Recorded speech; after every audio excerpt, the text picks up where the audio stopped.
As you can see, it is it's an arena sport, and there's been a huge progression in a lot of arena sports over the last couple of decades. And in Europe, show jumping has had that popularity, but in the UK, it hasn't. That popularity hasn't mirrored the success in Europe.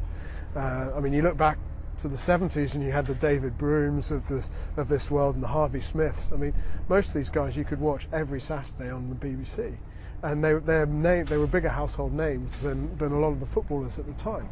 So there certainly was an interest in show jumping. Football's obviously gone stratospheric. Other sports have overtaken it, but it's got all the ingredients for a great arena sport. What went wrong with show jumping, would you say, in the way it has fallen behind those other massive sports that we've got today?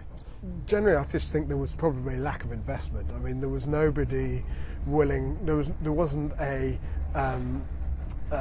Kerry Packer to stand behind the sport and say, right, I'm going to pump my money into this and I'm going to make it a huge success, ultimately funding the sport, if you see what I mean. So show jumping never really got that, it never really was able to keep up, and as a result, as you've got other sports coming more to the fore, the football, rugby union, rugby league, and other arena-based sports, they sort of took over. And with the limited amount of time that you have on television now, if you're not there, if you're not at the table, then it's very difficult to get the exposure, and as a result, get the sponsorship in. And in the meantime, it's gained this reputation for being very elite.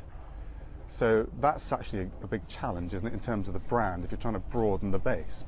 Yeah, I mean, I think it's an equestrian issue across all equestrian sports. It doesn't cost much to go and borrow a horse for an afternoon and go and ride. But it's very expensive to ride one of these horses. Absolutely, but the parallels with motorsport is, if you then start to enjoy it and you then want to compete, just like in motorsport, go-karting is relatively easy to get into.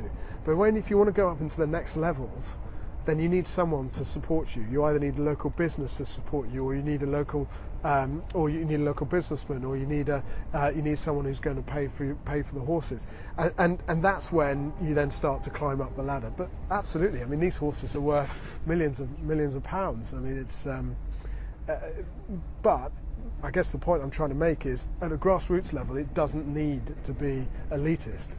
And it needs to, the sport as a whole needs to do something about that and show that actually to be able to go out and enjoy an afternoon on a horse is not that expensive.